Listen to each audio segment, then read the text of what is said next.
مصیبت اٹھاتا ہے انسان, لیکن اس کے فائدے کیا ہیں ان ٹینشنوں سے زیادہ. جاگنگ کرتے اس کی بھی ٹینشن ہوتی ہے, بھاگنا پڑتا ہے, سانس پھولتا ہے, ہو سکتا ہے کسی دن گر جاؤ چکرا کے, لیکن فائدے رزلٹ کیا ہے, وہ بہت سی ٹینشنوں سے آپ کو جاگنگ روک لیتی ہے. تو ایسے ہی شادی کی کچھ ٹینشنیں ہیں, لیکن وہ ٹینشنیں آپ کو نیچرل لائف دے دیتی ہیں اور بڑی ٹینشنوں سے روک لیتی ہیں, ورنہ نیچرل لائف نہیں ملتی آپ کو.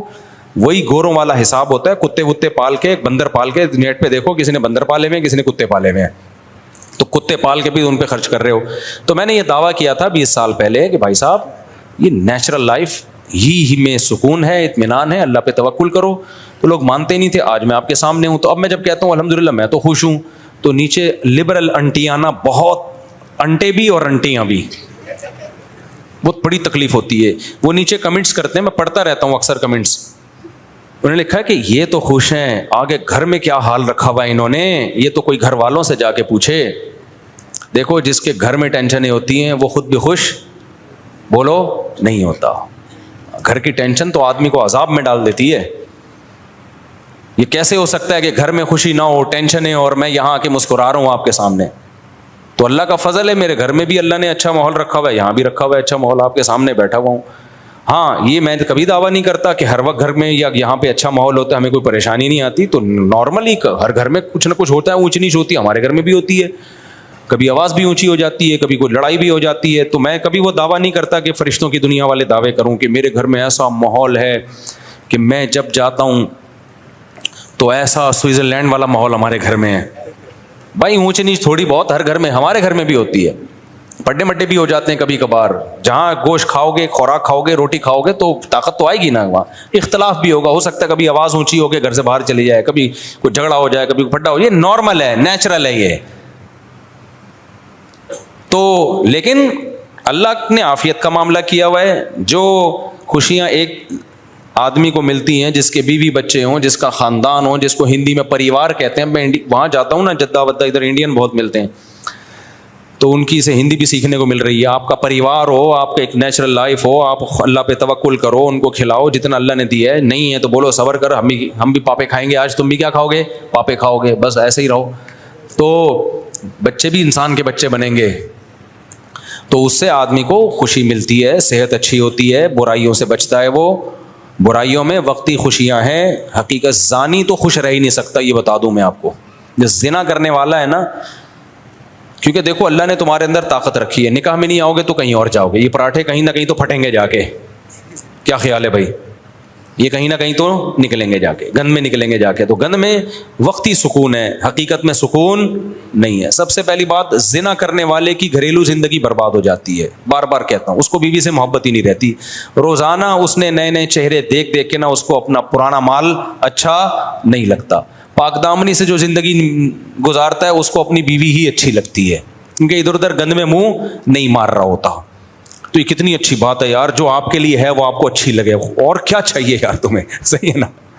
آپ کو اپنے ابا اچھے لگ رہے ہیں, پڑوسی کے ابا اچھے نہیں لگ رہے, کوئی مسئلہ نہیں ہے, لیکن لگ پڑوسی کے ابا رہے, اپنے والے اچھے نہیں لگ رہے, ڈپریشن میں جاؤ گے. آپ کو اپنی اماں اچھی نہیں لگ رہی, دوسرے کی اماں اچھی لگ رہی ہے, ٹینشن میں جاؤ گے, ماحول خراب ہوگا. اور اپنی اچھی لگ رہی ہے, دوسرے کی اچھی, دوسرے کی نہ لگے کوئی مسئلہ نہیں ہے. اپنی اولاد اچھی نہیں لگ رہی, دوسرے کے بچے اچھے لگ رہے ہیں, ٹینشن میں جاؤ گے کہ نہیں جاؤ گے. اور اپنی اگر اچھی لگ رہی ہے تو یہ بھائی اپنی ہے اور اچھی بھی لگ رہی ہے تو اور بڑی نعمت ہے. تو اسی طرح دوسروں کی بیویاں اچھی لگ رہی ہیں, اپنی لگ نہیں رہی, ڈپریشن. دوسروں کی تو دیکھ ہی نہیں رہے گا, اچھی لگنے نہ لگنے کا آپشن ہی ختم کر دیا, اپنی ہی کو دیکھ رہے ہو, وہی اچھی لگے گی, چونکہ دوسرا کوئی آپشن آپ کے پاس ہے نہیں. تو ٹینشن بڑھے گی یا ختم ہوگی, ختم ہوگی اس سے. تو اس لیے اللہ میاں نے جو بولا ہے نا, جلدی شادی کرو, زیادہ بیویاں کرو, زیادہ بچے پیدا کرو, اللہ کی بات مان لو. اللہ تیری عقل ہم سے زیادہ ہے, ہم بے وقوف ہیں, ہم فیملی پلاننگ والوں کی باتوں میں بولو نہیں آئیں گے. اللہ میاں جو کہہ رہے ہیں. اور پھر آگے بڑھاپا بھی ہے, اس میں یہ اولاد سہارا بنے گی تمہارے لیے. میں تمہارے سامنے لوگوں کے دکھڑے سناؤں نا جن کے 2 بچے ہیں, پیسہ بہت ہے. ابھی ایک واقعہ سامنے آیا, کیونکہ پرانا واقعہ سامنے تو پہلے آیا, لیکن پرانا ہے, اب سنانے میں وہ لوگ ہائی لائٹ نہیں ہوں گے جن کی بات ہو رہی ہے, ان کی غیبت نہیں ہوگی. ڈیفینس میں واقعہ ہوا, 1000 گز کا بنگلہ تھا صاحب کا, 2-3 بچے ان کے, ایک بیٹی 1-2 بیٹے ہوں گے. بہت پڑھایا, بہت لکھایا, ٹھیک ٹھاک پیسہ خرچ کیا, دین اور مذہب کو سکھانا نہیں ہے. بچے ابا سے سیکھ لیتے ہیں کہ پیسہ ہی سب کچھ ہوتا ہے, کیونکہ اب بچوں کو پتا ہے ابا نے نسل روکی ہے پیسہ بچانے کے لیے, اپنا خرچہ بچانے کے لیے. توکل اعتماد ابا نے نہ منہ سے کبھی نکلا اور نہ کبھی ابا نے سکھایا, تو اٹ مینس پیسہ ہی سب کچھ ہے. بچہ جیسی ہوش سنبھالتا ہے نا, وہ ابا سے کیا پیغام سیکھتا ہے کہ ابا مزید بہن بھائی نہیں آنے دے رہے, کیونکہ وہ چاہ رہے ہیں کہ اسٹینڈرڈ, لیونگ اسٹینڈرڈ بڑا ہائی فائی اسٹینڈرڈ ہونا چاہیے. توکل شوکل کچھ بھی نہیں ہوتا. بچوں کو مولویوں کے پاس بیٹھنے سے روکا, تبلیغ میں جانے سے روکا. او بھائی اصل چیز بیٹا کچھ بن جاؤ, انسان بن جاؤ. تبلیغی جماعت میں 40 دن لگا کے رہو گے, کیا بنو گے؟ نمازی بنو گے, اس سے کیا ہوتا ہے؟ انگریز جو چاند پہ پہنچا ہے نمازی بن کے پہنچا ہے یا تعلیم حاصل کر کے پہنچا ہے؟ بولو نا. انگریز چاند پہ پہنچا تو کیا تبلیغ میں چلا لگایا تھا اس نے جو چاند پہ پہنچا ہے؟ بیٹا وہ سائنٹسٹ بنا ہے, تو تم بھی سائنٹسٹ بنو, تم بھی انجینئر بنو. تم کہاں پہنچو گے؟ ہو سکتا ہے مریخ پہ پہنچو. تو وہ بچے ماشاءاللہ بہت کچھ پہنچتے, مریخ پہ تو نہیں لیکن امریکہ پہنچ گئے. وہ ایک پڑھ لکھ کے امریکہ چلا گیا, ایک جاپان چلا گیا, بیٹی چلی گئی پتہ نہیں کہیں یورپ میں چلی گئی. اب وہ صاحب کیا ہوا, جب ریٹائرمنٹ کی عمر آئی ہے, 60 سال کی عمر آئی ہے, اب وہ گھر میں بند ہو کے بیٹھ گئے. اب وہ بیچارے کہیں لائف کو انجوائے نہیں کر سکتے. اب تنہائی اور دیوار, جو 1000 گز کا مغلا ہے نا, اس کی دیواروں نے ان کو کھانا. یہ سچا واقعہ سنا رہا ہوں میں, سچے ہی سناتا ہوں, سچے کا لفظ بتا رہا ہوں تاکہ آپ کے ذہن میں اور تاکید کے ساتھ بیٹھ جائے. ایسا نہ ہو آپ بولیں اچھا اس سے پہلے جتنے سنا ہے وہ سارے جھوٹے تھے. تو اب دیواروں نے, بنگلے کی دیواروں نے کھانا بولو شروع کر دیا. میاں بیوی اکیلے, بڈھا بڈھی بیٹھے ہوئے ہیں. کوئی پھر ہم جیسوں کو دیکھتے ہیں, ہم جیسے فنڈامنٹلسٹ بنیاد پرست غریبوں کو دیکھ رہے ہوتے ہیں, یہ مولوی اتنے بچوں کو لے کے گھوم رہے ہیں, کوئی بیٹا ہے کوئی پوتا ہے, یا مولوی ٹائپ کے لوگ, اس کی بہویں ہیں, اس کے داماد ہیں, اس کے نواسے ہیں, اس کے پوتے ہیں, گھر بھرا ہوا ہے. تو وہ دیکھتے ہیں کہ یار یہ تو کیا ہو گیا, کچھ بھی نہیں ہے. تو اس نے کیا کیا, جب دیواریں نا 1000 گز کے بنگلوں میں میں گیا ہوں, یہ بیڈ روم, یہ بیڈ روم, یہ بیڈ روم, یہ بیڈ روم, دیواریں کھا رہی ہوتی ہیں. مجھے وحشت ہونا شروع ہو جاتی ہے, ابے اتنے بڑے بڑے گھر بندہ ہی نہیں ہے, اس سے تو ہمارا چھوٹا گھر اچھا ہے. میرا گھر بڑا نہیں, آپ جائیں نا تو میرا خیال ہے 150 گز بھی نہیں ہوگا میرا گھر جو مسجد نے مجھے دیا ہوا ہے. لیکن میں جاتا ہوں, بچے فوراً ابو ابو کرتے ہیں, باہر سے واپس آؤ ایک دم چپک جاتے ہیں, کیا لے کر آئے ہمارے لیے؟ آپ باہر سے آ رہے ہو, ہمارے لیے کیا لے کر آئے ہیں بھائی؟ بقرعید پہ اونٹ خریدنا ہے, وہ دوسرا آ کے کہہ رہا ہوتا ہے ہم نے جو ہے وہ بکرا خریدنا ہے. ہمیں تو شوق اتنا نہیں ہے, بچوں کی خاطر ہمیں بکرا منڈی جانا پڑتا ہے. تو ان کی خوشی سے انسان خوش ہوتا ہے, ان کے رونے سے انسان پریشان ہوتا ہے. تو میں کہتا ہوں یار ہمارا گھر اس سے 150-200 گز, 200 بھی نہیں ہے میرا خیال ہے, 100 گز بھی بمشکل 100 گز ہے میرا گھر. ایک فیملی والا بتا رہا ہوں میں, آپ کہوں گے چاروں کو 100 گز میں کیسے ٹھوسا ہوا ہے, یہ وضاحتی بیان دینا پڑتا ہے. ایک فیملی, اس میں میرا خیال ہے 4 بچے ہیں, 5 بچے مجھے یاد نہیں ہے, 16 میں پلس مائنس کرنا پڑتا ہے. تو میں تو اپنا بتا رہا ہوں, میں جب جاتا ہوں حج سے میں واپس آیا تھا, بچوں نے ویلکم لکھا ہوا, پورا کمرہ سجایا ہوا, کتنا اچھا لگا یار. جب میں آ رہا ہوں بچیوں نے کیا کیا, پھول بنائے ہوئے, اور ایسا مجھے میری آنسو نکل آئے خوشی سے. یار آپ 100 لوگ آپ کا استقبال کر رہے ہو نا ایئرپورٹ پہ, مزہ نہیں آتا انسان کو. وہ اپنے بچے آپ کو عزت دے رہے ہو, گھر آؤ ابو آ گئے, اور ایسے پھول وول بنائے ہوئے, اتنا مزہ آیا. تو یہ جو ہمارا لبرل طبقہ ہے نا, جو کھلائیں گے کہاں سے, کمائیں گے کہاں سے, ایک ہی 2 ہی ہوں, ڈھنگ کے ہوں. یہ مولویوں کی طرح, برساتی مینڈکوں کی طرح اتنے سارے, یہ ایکچولی یہ ہمیں پسند, یہ دقیانوس اور پرانے لوگوں کا کام.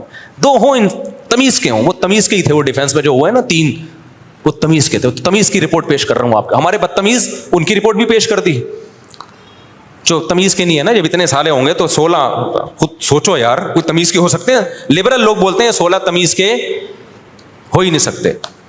پھر دوسرے گھر ہے, اس میں بچے ہیں. اللہ, مجھے تو ڈر لگتا ہے نظر بس سے اللہ بچائے. میرا مقصد شو مارنا نہیں ہے, میرا مقصد تمہیں موٹیویٹ کرنا ہے کہ کیوں اپنی جانوں پہ ظلم کر رہے ہو نسل کو روک کے. مجھے تمہیں موٹیویٹ کرنے سے کیا مل رہا ہے, 5 روپے بھی نہیں مل رہے.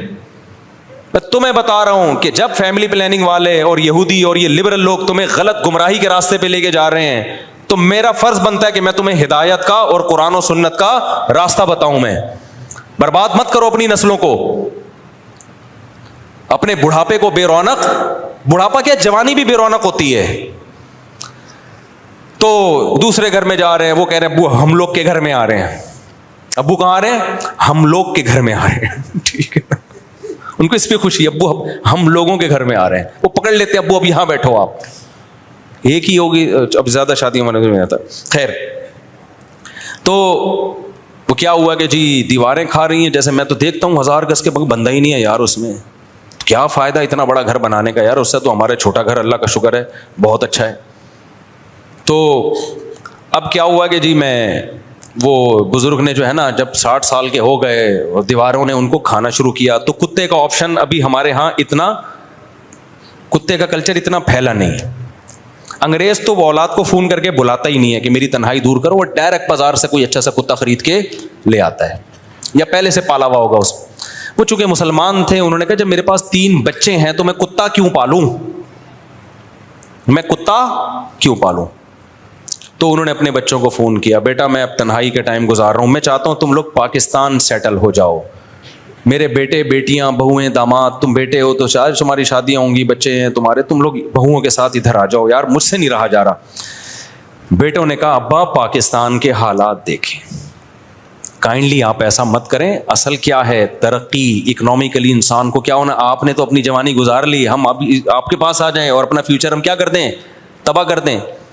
آپ کہہ سکتے ہیں ان کو چاہیے تھا ابا کو وہاں بلا لیتے, ابا نہیں جانا چاہتے, جس نے جہاں زندگی گزاری ہو بڑھاپے میں تو وہ وہیں اسی جگہ سے محبت کرتا ہے نا, بہت مشکل ہوتا ہے, یہ تو جوانوں کے کام ہے. انہوں نے کہا میں نہیں جا سکتا یہاں سے. ان کو پتا تھا وہاں جاؤں گا میرا پتہ نہیں بچے پوچھیں گے بھی کہ نہیں پوچھیں گے, یہاں تو کم از کم اپنا گھر تو ہے. بیٹی کو بھی بلایا, بیٹے کو بھی کوشش کی, کوئی بھی نہیں آیا. یہ جو واقعہ سنا ہے چوکیدار نے سنایا ہے. چوکیدار نے دیکھا یار یہ بوڑھا آدمی, وہ بیچارہ گاؤں دیہات کا آدمی, اس نے کہا یار ہم نمک حرامی نہیں کرتے, میں نے 10 سال اس کی چوکیداری کی ہے, وہ غریب آدمی تھا لیکن غیرت مند تھا, تو میرا فرض بنتا ہے میں اس بوڑھے کی کیا کروں, خدمت, اس کی میں نے ملازمت کی ہے, کہتے ہیں اس کا نمک کھایا ہے. اس نے اس بوڑھے کی خدمت کی, ایک انسانیت کے ناطے اس کے ساتھ بیٹھ جاتا کہ یار میرا سیٹ ہے, بہرحال کوئی لالچ نہیں تھی اس کی نظر میں, بیٹھ کے گپ شپ لگا لیتا, کوئی خدمت کر لیتا, کہیں ہسپتال لے جانا ہے, یہ کرنا ہے, وہ کرنا ہے. تو اس ڈیفینس کے اس سیٹ کو خیال آیا کہ یار میری اولاد سے تو یہ چوکیدار بولو زیادہ اچھا ہے. اس نے غیرت والا کام کیا. وہ اس چوکیدار جس کی میرا خیال ہے 30,000 بمشکل تنخواہ ہوگی, پورا 1000 گز کا بنگلہ, ساری پراپرٹیاں مکمل اس کے نام کر کے ہینڈ اوور کر دی کہ ان بے غیرتوں کو جن کو میں بلا رہا ہوں کہ میری تنہائی دور کرنے کے لیے یہاں آ جاؤ, ان کو میرا بڑھاپے پہ مجھ پہ ترس, یہ نہیں دیکھ رہے کہ آج ہم اپنے پاؤں پہ کھڑے ہیں تو کس کی وجہ سے کھڑے ہیں, باپ کی وجہ سے کھڑے ہیں, اس سے تو یہ چوکیدار اچھا ہے. تو کہہ رہے اس نے, اس چوکیدار نے خدمت کی, پوری کروڑوں کی جائیداد کس کو دے دی, دے کے ہینڈ اوور بھی کر دی, تیری ہے یہ. ابا کی بالآخر ڈیتھ ہو گئی, آ گئے تینوں ماشاء اللہ, بہت نیک تھے, چاند پہ قدم رکھنے کی پلاننگ تھی ان کی, تو چاند پہ پھر غربت میں تو نہیں جاتا نا آدمی, فوراً آ گئے اور آتے ہی کہا کہ بھئی یہ بنگلہ تھا ابا کا فلاں. چوکیدار نے کہا آپ کا کچھ بھی نہیں ہے, کیس ویس ہوا, سارے ڈاکومنٹ اس کے نام تھے. آج وہ چوکیدار لائف کو کیا کر رہا ہے, انجوائے. ایسا ہی کرنا چاہیے ان کمبختوں کے ساتھ. مجھے بڑی خوشی ہوئی, سمجھتے ہو کہ نہیں سمجھتے, لیکن میں آپ کو کہہ رہا ہوں کہ پہلے عبرت حاصل کر لو. کیا خیال ہے؟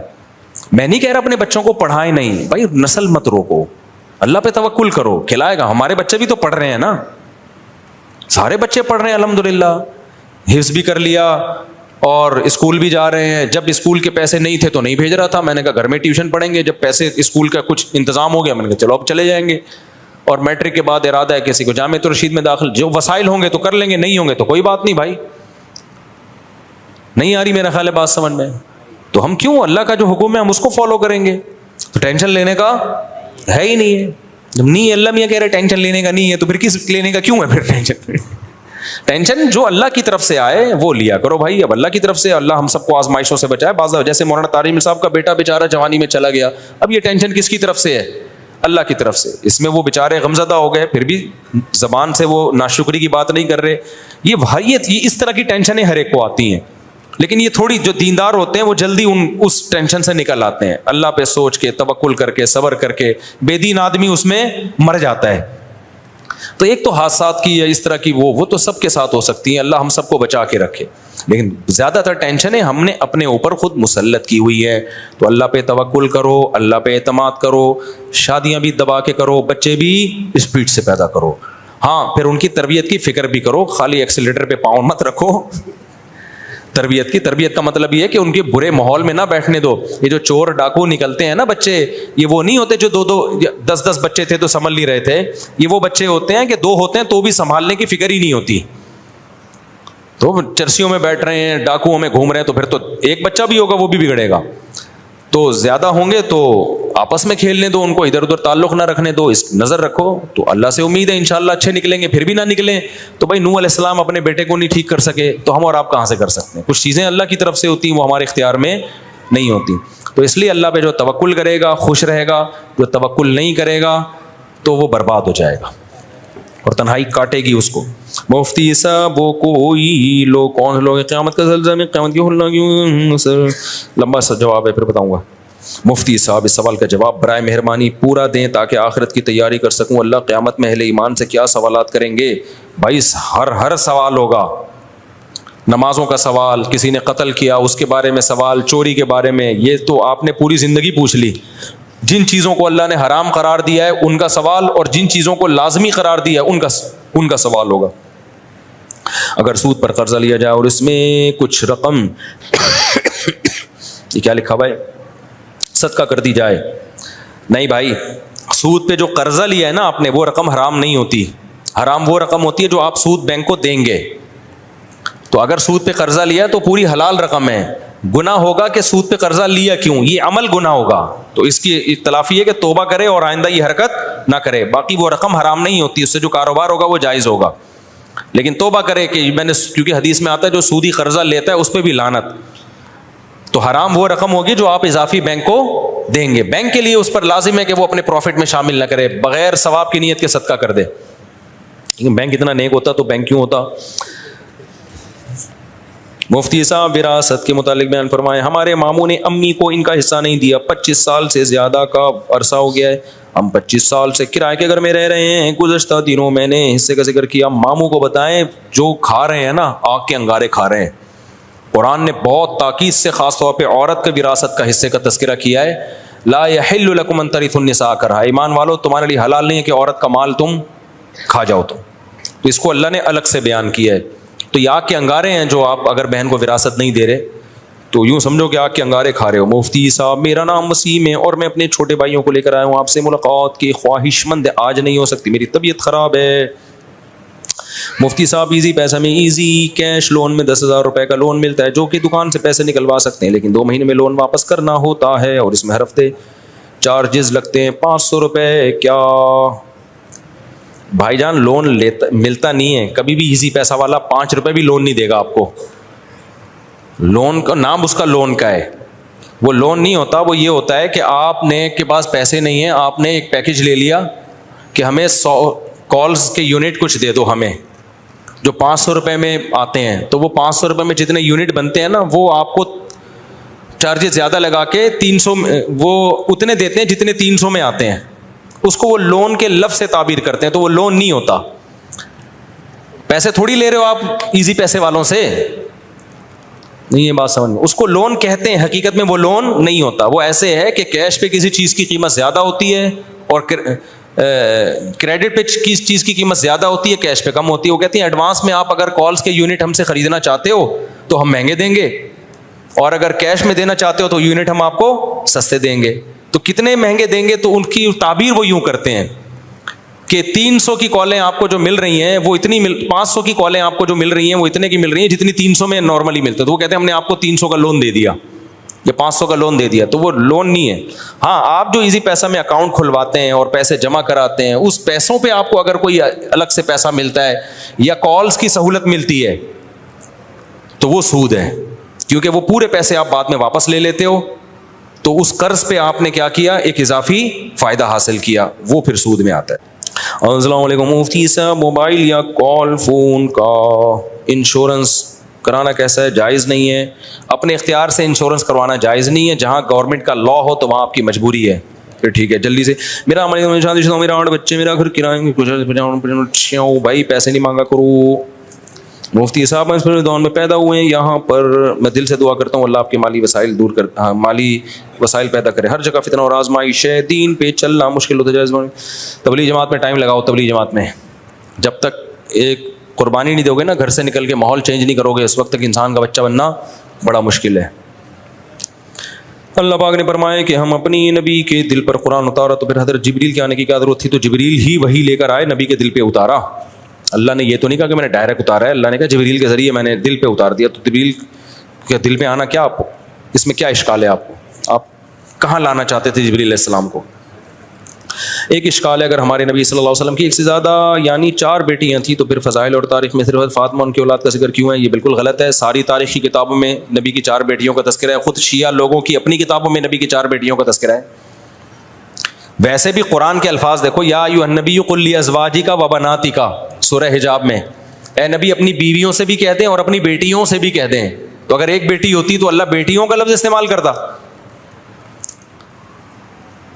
اور پیچھے ازواجکا کے لفظ میں بتایا کہ جیسے بیویوں سے نبی کی بیویاں مراد ہے تو بیٹیوں سے بھی نبی کی بیٹیاں. اب کوئی کہہ سکتا ہے امت کی بیٹیاں مراد ہیں, تو امت کی بیٹیوں کا آگے الگ سے تذکرہ کیا اللہ نے, قل لازواجک و بناتک و نساء المؤمنین, اور مسلمان عورتوں سے بھی کہتے ہیں. تو اتنی واضح آیت کے بعد بھی کوئی کہے کہ نبی کی ایک بیٹی ہے, تو یہ تو قرآن کی آیت کا منکر ہو گیا سیدھا سیدھا. پورا سوال پڑھیں. مفتی صاحب علماء کہتے ہیں کہ پینٹ شرٹ پہننا جائز ہے, لیکن بہتر نہیں. سوال یہ کہ ہم 24 گھنٹے جو چیزیں استعمال کرتے ہیں, سواری کرتے ہیں, موبائل کرتے ہیں, بھائی جو چیزیں ہم استعمال کرتے ہیں ان کا کلچر سے تعلق نہیں ہے, ضرورت سے تعلق ہے. لباس کا تعلق ہوتا ہے کلچر سے, کلچر سے تعلق ہے. تو کلچر میں غیروں کے کلچر کو اپنے کلچر پہ ترجیح دینا بعض صورتوں میں ناجائز ہے, بعض صورتوں میں خلاف. ہم پینٹ شرٹ کو حرام نہیں کہتے, ہم کہتے ہیں افضل یہ کہ اپنے لباس کو پہنو. اس کا کلچر, موبائل کا کلچر سے تعلق تھوڑی ہے, اس کا تو ضرور سے تعلق ہے. آپ سے سوال پوچھنے کا خواہش مند, میرا ایک دوست ہے جس کا انتقال ہو چکا ہے, وہ ایک ہفتے سے میرے خواب میں نظر آتا ہے, اس کی تعبیر میں جاننا دوں. بھائی آنے دو, کچھ نہیں ہوتا میرے بھائی, میں خوابوں کی تعبیریں نہیں بتاتا. 1 ہفتے سے انتقال ہو گیا, آنے دو خواب میں, دعا کرو اس کے لیے, اللہ تعالیٰ مغفرت کرے, اس کے درجات بلند کرے. نريد نحن ان نلتقي معك جالستين امامك. کہاں بیٹھے یہ دونوں بندے؟ السلام علیکم. السلام علیکم. یہ کہہ رہے ہیں ہم آپ کے سامنے بیٹھے ہیں, دونوں ملنا چاہتے ہیں. جناب مفتی صاحب, میں نے ٹک ٹاک پر آپ کی ویڈیو دیکھی جس میں آپ نے مزار پر جانے کو حرام قرار دیا تھا اور آپ مندر گئے تھے. میں نے مزار پہ جانے کو جو حرام قرار دیا ہے, صرف قبر کو دیکھنے کو حرام نہیں قرار دیا, وہ تو نبی سے ثابت ہے. نبی اپنی والدہ کی قبر پہ گئے ہیں, اللہ نے آپ کو اجازت دی, اور ہم سید الانبیاء کی قبر پہ جاتے ہیں. اگر قبروں پہ جانا ہی حرام ہو جائے تو وہ یہ تو اس کے تو قرآن و سنت میں کوئی دلیل نہیں ہے, تو صحابہ تابعین سے ثابت ہے. میں نے مزار پہ اس طرح جانا جس طرح بدعتی لوگ جاتے ہیں, وہاں جا کے قوالیاں کرتے ہیں, سردے کرتے ہیں, طواف کرتے ہیں, بدعتیں کرتے ہیں. اس طرح سے مزاروں کی زیارت حرام ہے, مطلق زیارت کو حرام نہیں قرار دیا. میرے خلاف آج کل بہت سے لوگ کلپ بنا رہے ہیں کہ دیکھو فلاں کی قبر پہ کھڑا ہو کے دعا مانگ رہا ہے, ایک طرف کہتے ہیں مزار پہ جانا حرام ہے. تو ہم نے کب کہا کہ یہ والا جانا حرام ہے؟ دوسرا, مندر میں عبادت کے لیے جانا حرام ہے, وزٹ کے لیے کہ ہو کیا رہا ہے, وہ تو کہیں بھی آدمی جا سکتا ہے. نہیں ہے بات سمجھ میں؟ کسی ضرورت سے تو جا سکتا ہے نا. سینما گھر میں کیا ہوا, آپ کا بچہ تلاش کرنے گیا سینما گھر میں, ضرورت ہے نا. اب کوئی کہہ رہا ہے مفتی صاحب نے فتویٰ دیا سینما گھر میں جانا حرام ہے. او بھائی فلم دیکھنے کے لیے جانا حرام ہے, کوئی ضرورت ہو تو جانا کیا ہے. آپ کا بچہ گم گیا وہاں پہ, دیکھنے کوئی فلم تو نہیں دیکھ رہا, وہاں تو فرض ہے جانا. تو ایسے ہی مندر پہ جانا کسی اچھے میسج کے لیے, اچھے مقصد کے لیے. وہ اچھا مقصد یہ تھا انڈیا والوں کو پیغام دینا تھا کہ دیکھو تمہارے مندر یہاں پہ محفوظ ہیں. مندر میں پنڈت جی سے انٹرویو لیا ہم نے کہ بھائی آپ کو کوئی عبادت سے روکتا ہے؟ انہوں نے کہا نہیں روکتا. کتنا اچھا میسج گیا. بہت سے ہندوؤں کے کمنٹس آئے کہ ہمیں تو پتہ ہی نہیں تھا کہ پاکستان میں مندر بھی ہیں. تو اس میسج دینے کے لیے تاکہ وہاں مسلمانوں پہ ظلم نہ ہو, وہاں بھی مسجدوں کی حفاظت ہو, اس میسج کو دینے کے لیے جانا تو فرض ہے, میں سمجھتا ہوں. ہاں وہاں جا کے میں نے کسی بت کے سامنے جھکاؤں, عبادت کی ہو, تو پھر آپ بتاؤ. تو ایسے ہی قبر پہ میت کے لیے دعا کرنا یہ جائز کیا ہے؟ تو سنت عمل ہے. قبرستان کی زیارت کرنا بھی سنت عمل ہے, نبی نے حکم دیا تاکہ آخرت کی یاد تازہ ہو. ہاں وہاں جا کے مردے سے دعا مانگنا یا وہاں بیٹھے رہنا مجاور بن کے, ہم تو گئے دعا مانگ کے نکل لیے پتلی گئی, وہاں بیٹھ تھوڑی گئے تھے ہم. اور اگر میری کہیں تصویر آ رہی ہے کسی قبر پہ بیٹھے ہوئے کی تو وہ غلط عمل ہے, میں اسے رجوع کرتا ہوں. ایسی کوئی تصویر کسی نے وائرل کی ہے میرے بارے میں, پتہ نہیں فیک ہے یا کیا ہے, لیکن اب ہم اس فیک اور حقیقت میں جاتے ہی نہیں. ہم کہتے ہیں بھائی ناجائز ہے, میں نے بھی کیا تو کیا ہے, ناجائز ہے, غلط ہے, میں توبہ استغفار کرتا ہوں. تو کیونکہ اب فیک ثابت کرنے کے لیے پھر لمبی چوڑی تقریر ہے، تو آسان راستہ ہے بھائی صحیح ہے ناجائز ہے، ختم. میں نے کب کہا کہ میں فرشتہ ہوں؟ بھائی ناجائز عمل ہے اور میں رجوع کر رہا ہوں اور بتا رہا ہوں کہ میں توبہ استغفار کر رہا ہوں، یہ ناجائز عمل ہے. سمجھتے ہو کہ نہیں سمجھتے؟ تو قبر پہ جانا میت کے لیے. باقی میں دارالعلوم کرنگی میں گیا تو وہاں میں نے قبر پہ ہاتھ اٹھا کے دعا مانگی، تو کسی نے میرے خلاف کلپ بنایا کہ قبر پہ ہاتھ اٹھا کے دعا مانگنا شرک ہے. مفتی صاحب بھائی ہاتھ اٹھا کے دعا مانگنا شرک نہیں ہے. دعا کس سے مانگ رہے ہیں؟ اللہ سے. ہاں شرک کا ذریعہ بن سکتی ہے یہ چیز کہ کوئی لوگ یہ نہ سمجھے کہ قبر والے سے دعا مانگ رہا ہے، تو جہاں یہ خطرہ ہوگا وہاں جائز نہیں ہے. تو وہاں تو کوئی خطرہ نہیں تھا. دارالعلوم کرنگی کے سارے علماء توحید پرست ہیں، کوئی بھی قبر سے ہاتھ اٹھا، کوئی بھی صاحب قبر سے مانگنے کو جائز نہیں سمجھتا، تو وہاں کوئی خطرہ نہیں تھا. اس لیے میں نے اللہ سے دعا مانگی ہے، میت سے دعا نہیں مانگی.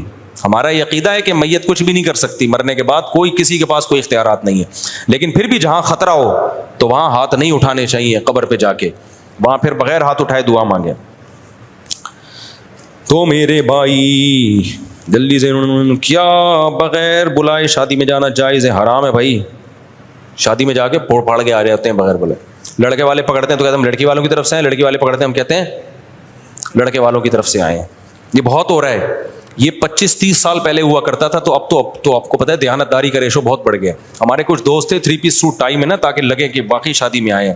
یہ سخی حسن پہ نہیں بہت سارے ہال بنے ہوئے، باقاعدہ بس میں 1 گھنٹے کا سفر کر کے آتے تھے اور گھس جاتے تھے. باقاعدہ بھوڑ پھاڑ کے آتے تھے، وہ روزانہ ان کا یہ کام تھا. لڑکی والے پوچھتے تو کہتے ہیں ہم لڑکے والوں کی طرف سے، لڑکے والے پوچھتے تو کہتے ہیں ہم لڑکی والوں کی. اب کون وہاں انکوائری کرتا ہے بیٹھ کے؟ اب لڑکے والے کہہ رہے ہیں ہماری طرف سے تو نہیں ہو، ہمیں تو نہیں پتا، تو کہتے ہیں میں ان کے چاچے کے ماموں کی خالہ کے پھپھو کا تایا ہوں، تو کچھ بھی بنا لو. اور پھر وہ موقع ایسا ہوتا ہے وہاں تھوڑی مار دھاڑ ہوتی ہے. اب ایسا نہ وہ لوگ یہ شروع کرتے کہ یار یہ تو آپشن ہمیں پتہ ہی نہیں تھا. تو یہ حرام ہے بھائی، ناجائز ہے. مفتی صاحب مکہ میں ہم نماز کے بعد جنازہ ہوتا ہے تو مرد تو پڑھتے ہیں، ساتھ میں عورتیں بھی پڑھتی ہیں، کیا درست ہے؟ پڑھنا چاہیے عورتوں کو بھی بھائی. مفتی صاحب میں کئی مہینوں سے آپ کا بیان سننے آ رہا ہوں، مسجد کے سامنے مشغول گندا پانی جمع ہے، مستقل گندا پانی کے خیال ہے مسجد کے نمازیوں کی انتظامیہ کہاں سوئی ہوئی ہے؟ کم از کم مسجد کے سامنے کو تو صاف رکھنا چاہیے. انتظامیہ کی ذمہ داری آج تو حد ہو گئی. مسجد کے سامنے سروس روڈ پر بھی گندا پانی بہ رہا ہے، مسجد سے نکل رہا ہے. بھائی گٹر ابل رہے ہیں، مسجد والے گٹر صاف، میں اپنے خرچے پہ گٹروں کو میں نے صاف کروایا ہے، تو اب کب تک کرائیں؟ پھر بھی ابلنا شروع ہو جاتے ہیں. تو اب کیا کرے آدمی؟ یہ تو گورنمنٹ کا کام ہے نا. بہرحال میں نے مسجد والوں کو انتظامیہ کو بتا دوں گا تاکہ اگر کوئی غفلت ان کی طرف سے ہو رہی ہے تو توجہ لیں.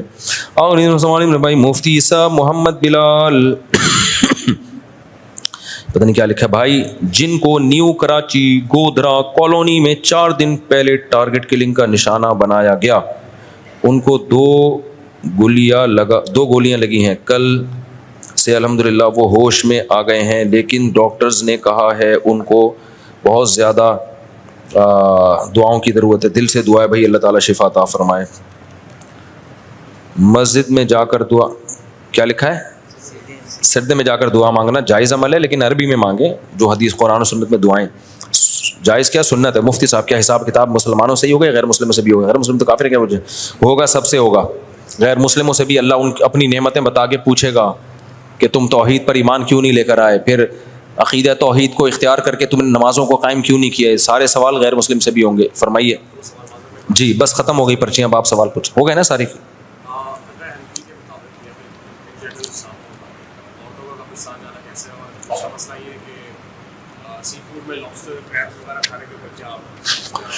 دیکھیں سی فوڈ کا قبرستان جانا خواتین کے لیے ٹھیک نہیں ہے، نبی صلی اللہ علیہ وسلم نے منع کیا ہے. لیکن پھر علماء کا اس میں اختلاف ہوا ہے کہ یہ علی طلاق منع ہے یا بعد میں اس کی اجازت مل گئی تھی، کیونکہ شروع میں تو سب کو منع کیا تھا. پھر نبی نے مردوں کو تو اجازت دی ہے کہ قبرستان جاؤ تاکہ آخرت کی یاد تازہ ہو. تو اس مردوں کو جو اجازت دی ہے اس میں عورتیں بھی داخل ہیں یا نہیں ہیں، اس میں علماء کی 2 رائے ہیں. تو اعتدال والی رائے یہ ہے کہ اگر زندگی میں 1 آدھ دفعہ کبھی چلی جائے پردے کی پابندی کے ساتھ تو اس کی گنجائش ہے، معمول نہ بنائیں وہ اس کا. باقی جو آپ نے کہا کہ یہ جو جھینگا کھانا اور کیکڑے وغیرہ کھانا، اس میں میں بہت دفعہ بیان ریکارڈ کروا چکا ہوں. خلاصہ یہ ہے کہ اس میں فقہا کا اختلاف ہے. امام ابو حنیفہ کے نزدیک جائز نہیں ہے، امام شافعی، امام مالک، احمد بن حنبل کے نزدیک جائز ہے. تینوں اماموں کی دلیل کیا ہے؟ ان کی سمپل دلیل ہے، وہ کہتے ہیں قرآن مجید میں آتا ہے احل لکم صید البحر، تمہارے لیے سمندر کا شکار حلال ہے، وطعامہ، اور اس کا کھانا بھی، متاع لکم وللسیارہ، تمہارے اور مسافروں کے لیے ہم نے کیا کر دیا ہے؟ حلال. وہ کہتے ہیں اس میں اللہ نے فرق نہیں کیا کہ مچھلی یا غیر مچھلی، تو سمندر ہو یا دریا ہو، اس میں جتنی بھی مخلوق ہے سب کیا ہے؟ جائز ہے. یہ ان کی رائے ہے. سوائے صرف مینڈک کے بارے میں چونکہ الگ سے حدیث میں آتا ہے کہ حرام ہے، تو امام شافعی نے سمندر کے مینڈک کو مستثنیٰ کیا ہے. سمجھ میں آ رہی ہے بات؟ تو یہ ان کی دلیل ہے ان حضرات کی، اور اسی دلیل کے بیس پر شافعی حضرات جھینگا بھی کھاتے ہیں، کیکڑا بھی کھاتے ہیں، اور جو بھی چیزیں وہ سب کھا لیتے ہیں. امام ابو حنیفہ کی رائے یہ ہے کہ صرف مچھلی حلال ہے، اس کے علاوہ سمندر میں کچھ بھی حلال نہیں ہے. اس کی دلیل یہ ہے کہ سب سے پہلے، ایک منٹ بات مکمل ہو جائے نا، سب سے پہلے جو قرآن مجید کی جو آیت ہے نا، احل لکم صید البحر وطعامہ، سمندر کا شکار تمہارے لیے حلال اور اس کا کھانا بھی، وہ کہتے ہیں یہ آیت جس سیاق و سباق ہے نا اس کا، وہ سیاق و سباق یہ ہے کہ اس سے پہلے آیت یہ ہے کہ تمہارے لیے خشکی کا شکار حرام ہے جب تک تم حالت احرام میں ہو. کیونکہ احرام میں جب آئے کرتے تھے نا، تو احرام میں آپ جانور، حلال جانور بھی شکار نہیں کر سکتے. اسی میں آگے اللہ نے فرمایا سمندر کا حلال ہے. تو امام حنیفہ اور ان کے دونوں شاگرد امام ابو یوسف اور امام محمد، یہ دونوں شاگردوں نے بھی بہت سارے مسائل میں ابو حنیفہ سے اختلاف کیا ہے، لیکن اس مسئلے میں امام حنیفہ کی دلیل اتنی مضبوط تھی کہ انہوں نے اس میں ابو حنیفہ سے اتفاق کیا ہے. تو گویا تین امام اس طرف ہیں، یعنی تین اگر اس طرف ہیں تو تین اس طرف بھی ہیں. تو ان کی یہ ہے کہ یہ جو قرآن کی آیت ہے نا کہ تمہارے لیے سمندر کا شکار حلال ہے، تو اس سے مراد ہر قسم کا شکار حلال نہیں ہے، بلکہ اس کا مطلب یہ ہے کہ احرام میں جو پابندیاں ہیں نا شکار پر، وہ خشکی کے جانور پہ پابندیاں کا اطلاق ہوگا، سمندر کے جانوروں پر ان پابندیوں کا اطلاق نہیں ہوگا. یعنی حالت احرام میں آپ سمندر میں شکار کر سکتے ہیں اور اس کا جو طعام ہے وہ کھا سکتے ہیں، باقی کیا کھا سکتے ہیں یا نہیں کھا سکتے ایک الگ بحث ہے، اس میں تذکرہ نہیں ہے. اب کیا کھا سکتے ہیں کیا نہیں کھا سکتے، تو اس کے بارے میں صحیح حدیث ہے. نبی صلی اللہ علیہ وسلم نے فرمایا احلت لنا میتتان، دو مردار ایسے ہیں جو ہمارے لیے حلال ہیں، السمک والجراد. آپ نے فرمایا ایک مچھلی اور ایک ٹڈی، یہ جو ٹڈی نہیں کھیتوں کو چٹ کر جاتی، یہ دو مردار ہمارے لیے کیا ہیں؟ حلال.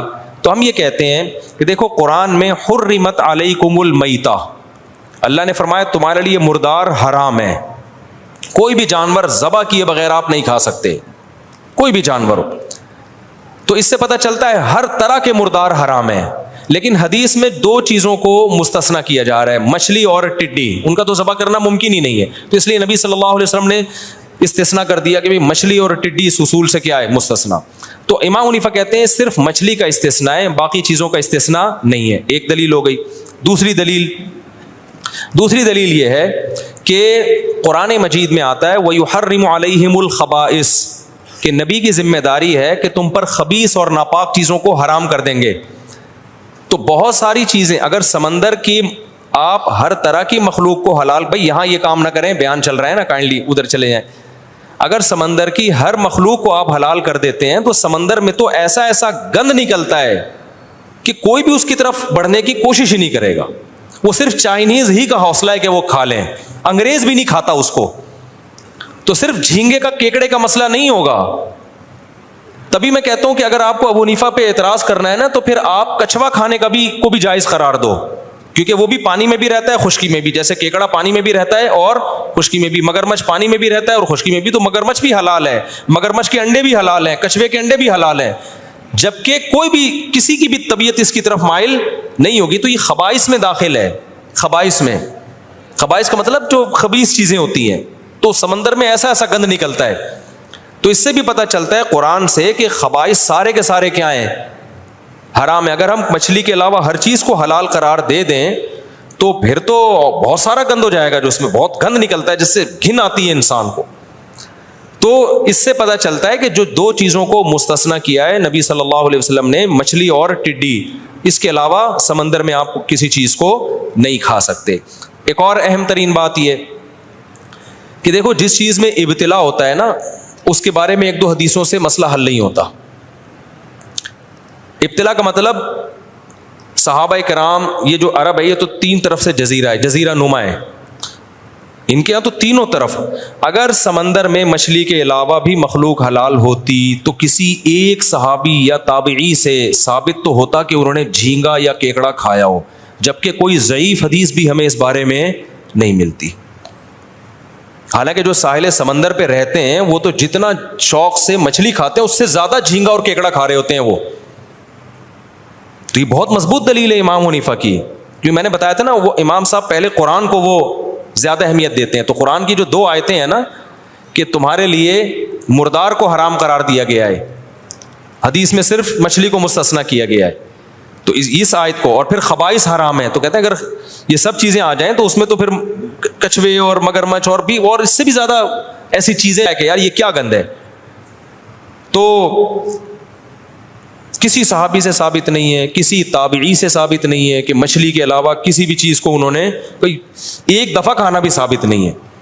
تو اس لیے, اور پھر ویسے بھی گوشت جو ہے نا, گوشت اس میں اصل ہے حرمت. جب تک حلال ہونے کی دلیل نہ ہو اس کو کیا سمجھا جائے گا؟ حرام سمجھا جائے گا, جب تک حلال ہونے کی دلیل نہ ہو. تو سمندر کی دیگر جتنی مخلوق ہے اگر دلائل اس میں ٹکرا رہے ہیں کہ پتہ نہیں حلال ہے حرام ہے, تو جب تک حلال ہونے کی واضح دلیل نہیں ہوگی شریعت کے اصول کے مطابق اس کو حرام ہی سمجھا جائے گا. کیونکہ گوشت میں شریعت نے احتیاط کا حکم دیا. اس کی مثال ایسے ہے کہ جیسے آپ نے کسی جانور کو اللہ کا نام لے کے شکار کیا, گولی لگی اور ادھر سے کسی کتے نے بھی آگے مار دیا اس کو. اب آپ کو نہیں پتا چل رہا کہ یہ آپ کی تیر کی مثال دے رہا ہوں میں, زیادہ بہتر ہے کہ آپ کے تیر سے یہ مرا ہے یا کتے کے کاٹنے سے مرا ہے, تو وہ حرام ہے آپ کے لیے. کیونکہ اس میں کیا پیدا ہو گیا؟ شک پیدا ہو گیا. جب تک یقین نہ ہو اس کو حرام سمجھا جائے گا. اب اسلامی ملکوں میں چونکہ سب مسلمان ہی ہیں تو وہاں تو شک کرنے کی ضرورت نہیں ہے. غیر مسلم ملک میں ہم کہتے ہیں کہ اگر آپ کے پاس ذبیحہ آیا تو آپ اس بیس پہ نہیں کھا سکتے. کوئی گوشت آیا, ذبیحہ نہیں, گوشت آیا آپ کے پاس, آپ امریکہ میں, تھائی لینڈ میں کہیں تھے, گوشت پکا کے لے آیا کوئی غیر مسلم, امکان تو ہے, ہو سکتا ہے کسی مسلمان سے ذبح کرایا ہو, لیکن اس امکان کی بیس پہ آپ کھا سکتے ہو اس کو؟ نہ, آپ تحقیق کرو گے بھائی کیسے کسی مسلمان سے ذبح کرایا کہ نہیں کرایا, اور اگر وہ خبر دیتا ہے تو اس کی خبر پر بھی اعتماد نہیں ہے. کوئی حلال سرٹیفکیٹ دکھاؤ, کوئی ادارہ دکھاؤ. تو اس لیے ہم کہتے ہیں غیر مسلم کنٹری میں تحقیق کرنی پڑے گی آپ کو. تو اس سے پتہ چلتا ہے کہ گوشت میں اصل یہ کہ وہ حرام ہے جب تک حلال ہونے کی دلیل نہ ہو. نباتات میں اصل یہ کہ حلال ہیں جب تک حرام ہونے کی دلیل نہ ہو, کیونکہ نباتات ہر قسم کے کھا سکتے ہیں. اس میں جب تک حرام ہونے کی دلیل نہیں ہوگی تو آپ حلال ہی سمجھیں گے, لیکن گوشت میں جب تک حلال ہونے کی دلیل نہیں ہوگی آپ اس کو کیا سمجھیں گے؟ حرام سمجھیں گے. تو امام حنیفہ یہ کہتے ہیں کہ بھائی مچھلی کے حلال ہونے پر تو دلائل ہیں, قرآن میں بھی تذکرہ کر دیا, نبی نے بھی کھایا اس کو, صحابہ بھی کھاتے تھے, صحیح حدیث ہے کہ 2 ہمارے لیے مردار حلال ہیں. اس کے علاوہ کے بارے میں دلائل یہ کہتے ہیں کہ ناجائز ہے, اور اگر آپ ان دلائل سے نہیں مانتے تو وہ خاموش ہے شریعت اس بارے میں. تو جب تک ان کے حلال ہونے کی واضح دلیل نہیں ہوگی ان پہ ناجائز ہونے کا ہی احتیاطاً فتویٰ لگایا جائے گا. سمجھ میں آ رہی ہے بات؟ ایک آخری بات کر کے میں اس بحث کو سمیٹتا ہوں. یہ اختلاف تو ہے کیکڑے میں اور جو بھی مگرمچھ وغیرہ سب چیزوں میں ہم اس کو ناجائز سمجھتے ہیں, صرف مچھلی کو. جھینگے کے بارے میں خود حنفیوں میں اختلاف ہے, صرف جھینگے کے بارے میں. وہ اس اختلاف کی بیس یہ ہے کہ جیسے حضرت مفتی تقی عثمانی صاحب وہ جھینگے کو جائز کہتے ہیں, حالانکہ وہ فقہ حنفی ہی کو فالو کرتے ہیں. وہ جائز اس بیس پہ کہتے ہیں کہ یہ مچھلی ہی کی ایک قسم ہے. سمندر کی مچھلی حلال ہے یا نہیں ہے؟ تو اب وہ کہتے ہیں کہ یہ کس کی قسم ہے؟ ایک مچھلی کی قسم ہے. جب مچھلی کی قسم ہے تو یہ جائز ہے. جبکہ ہمارے ہاں جو احناف میں جو جمہور علماء ہیں وہ کہتے ہیں کہ مچھلی کی قسم میں یہ داخل نہیں. حضرت مفتی تقی عثمانی صاحب کا جو استدلال ہے وہ یہ ہے کہ میں نے پورا ان کا رسالہ پڑھا. اسی طرح بنگلہ دیش کے علماء بھی اس کو مچھلی کی قسم میں داخل کرتے ہیں. مفتی عبدالسلام چاٹگامی رحمۃ اللہ علیہ بڑے مفتی تھے بنوری ٹاؤن کے, بنگلہ دیش سے ان کا تعلق تھا. وہ بھی کہتے تھے یہ مچھلی کی قسم میں داخل ہے, اور اس کی دلیل وہ یہ دیتے ہیں کہ بھائی جتنی بھی لغت کی کتابیں ہیں نا اس میں جھینگا مچھلی لکھا ہوتا ہے. کیا لکھا ہوتا ہے؟ جھینگا مچھلی. جو مولانا یوسف لدھیانوی شہید رحمۃ اللہ علیہ تھے, یا مفتی رشید احمد صاحب, یا جو ہمارے جو جامع الرشید کا فتویٰ ہے وہ یہ ہے کہ بھئی یہ مچھلی کی قسم میں داخل نہیں ہے. اور اس کے دلائل, پہلی بات میڈیکل سائنس, کیونکہ ہر فیلڈ میں نا اس کے ماہرین کی رائے کا اعتبار ہوتا ہے. تو جتنے بھی ڈاکٹروں سے ہم نے رابطہ کیا ہے, مفتی رشید احمد صاحب کے دور میں تو تمام بہت سارے ڈاکٹروں کا پورا پینل بلایا تھا, اور ان کا تھا میڈیکلی یہ کیا ہے. انواع ہوتی ہیں نا جانوروں کی, تو کیا مچھلی میڈیکلی کسی بھی طرح سے, جھینگا جو ہے وہ میڈیکل سائنس کی نظر میں کسی بھی طرح مچھلی کی اقسام میں داخل ہے یا نہیں ہے؟ تو ان ڈاکٹروں کی رائے یہ تھی کہ میڈیکلی انسان کو گدھا کہہ دینا اتنا عجیب نہیں ہے جھینگے کو مچھلی کہہ دینا بہت, کیونکہ انسان اور گدھے میں بہت ساری چیزیں ایک جیسی ہیں, ریڑھ کی ہڈی ہے, چلتے ہیں دونوں, لنگس ہیں, سمجھ رہے ہیں کہ نہیں سمجھ, بہت ساری چیزوں میں مماثلت ہے. میں یہ نہیں کہہ رہا کہ انسان گدھا ہے ڈاکٹروں کی نظر میں, یعنی ان میں بہت ساری چیزیں آپس میں کیا کرتی ہیں, میچ کرتی ہیں. جھینگے میں اور مچھلی کا تو کوئی عضو بھی ایک دوسرے سے مشابہ نہیں ہے. تو وہ یہ کہتے تھے کہ میڈیکلی تو یہ امپاسبل ہے کہ آپ جھینگے کو مچھلی کی اقسام میں داخل کر لیں. حضرت اقدس حضرت مفتی تقی عثمانی صاحب اس کا جواب یہ دیتے ہیں کہ بھائی ہمیں اتنی پیچیدگی میں میڈیکلی جانے کی ضرورت نہیں, عرف میں اگر اس کو مچھلی سمجھا جاتا ہے تو ہم کیا سمجھیں گے, مچھلی. تو عرف میں تو لکھا ہوا ہے, یعنی وہ میڈیکل سائنس پہ وہ کہہ رہے ہیں اس کا مدار نہیں ہوگا, بلکہ اس کا مدار ہوگا ڈکشنری میں, لغت میں اس کو مچھلی لکھا گیا ہے, تو اب اتنی پیچیدگی کی کیا ضرورت ہے, گنجائش کا پہلو دو لوگوں کو. لیکن اس کا جواب یہ ہے کہ لغت میں کسی, جو حضرت مفتی رشید احمد صاحب نے اس کا جواب دیا ہے ان کے رسالے کا, کہ لغت میں مچھلی لکھنے سے یہ کہہ دینا کہ عرف میں مچھلی سمجھا جاتا ہے, یہ ٹھیک نہیں ہے, کیونکہ لغت میں تو سمندری گھوڑا بھی ہے, تو کیا ہم اس کو گھوڑے کی اقسام میں داخل کر لیں گے؟ لغت تو یہ دیکھتی ہے کہ ذرا سی بھی مناسبت ہونا تو اس کو کوئی نام دے دیا جائے. عرف میں جھینگے کو مچھلی سمجھا بھی نہیں جاتا. میں اگر آپ سے کہتا ہوں کہ جاؤ مچھلی لے کر آؤ, تو کوئی جھینگا لے کر آئے گا؟ میں اگر قسم اٹھاتا ہوں کہ اللہ کی قسم, میں نے خدا کی قسم میں مچھلی نہیں کھاؤں گا, اگر جھینگا کھا لے گا تو اس کی قسم نہیں ٹوٹے گی, کیونکہ اس نے مچھلی نہیں. عرف میں یہی یعنی مفتی بھی کہے گا کہ تم کیا سمجھ رہے تھے جھینگا اس میں داخل, وہ کہے گا نہیں میں تو جھینگا کھایا, مچھلی تھوڑی کھائی ہے میں نے. تو اس سے پتہ چلتا ہے کہ عرف میں بھی اس کو مچھلی نہیں سمجھا جاتا. تو اس لیے ہماری رائے میں اس کے یہ والے جو دلائل ہیں نا کہ مچھلی کی اقسام میں نہیں ہے, یہ دلائل کی دنیا میں بہت مضبوط ہے. البتہ ایک چھوٹ میں لوگوں کو دیتا ہوں, میں یہ کہتا ہوں فقہا ہی کا ایک اصول ہے کہ جس چیز میں ابتلا بہت زیادہ ہو جائے, جس چیز میں ابتلا سمجھتے ہیں بہت زیادہ لوگ مبتلا ہو جائیں. ابے مبتلا گاڑا لفظ ہے, کو مبتلا بھی بھول گئے ہیں نا لوگ, انگلش میں کیا کہیں گے مبتلا کو. ایک چیز کا رواج بہت زیادہ ہو گیا ہو, تو خود فقہ حنفی ہی کا اصول ہے کہ اگر اسلام میں اس کی کوئی گنجائش دوسرے فقہ میں ملتی ہے اور وہ چیز سوسائٹی میں بہت زیادہ پھیل گئی ہے, تو اس کے پھر اس علاقے میں جہاں وہ بہت زیادہ پھیل گئی ہو, پوری قوم سے چھڑوانا ناممکن ہو, تو دوسرے فقہ پہ فتویٰ دینے کی گنجائش ہے. یہاں ہمارے ہاں جھینگے کا بہت زیادہ رواج نارملی نہیں ہے, بنگلہ دیش میں بہت زیادہ رواج ہے, وہ صدیوں سے کھاتے آ رہے ہیں, حالانکہ وہ ٹوٹلی فقہ حنفی کو فالو کرتے ہیں بنگلہ دیش. تو میں وہاں بنگلہ دیش میں کے لیے کہتا ہوں کہ یار اب ان کو یہ کہنا کہ جھینگا چھوڑ دو, وہ دنیا چھوڑ دیں گے, جھینگا نہیں چھوڑیں گے وہ.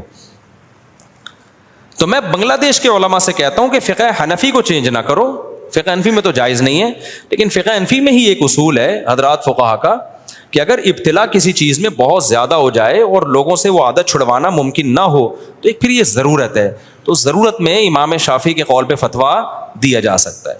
تو صرف جھینگے کی کیکڑے کی طرف نہ جاؤ, مگرمچھ کے انڈے مت کھاؤ, کچھوے کے انڈے مت کھاؤ, اور جو سمندر سے آڑی ترجی چیزیں نکل رہی ہیں وہ مت کھاؤ.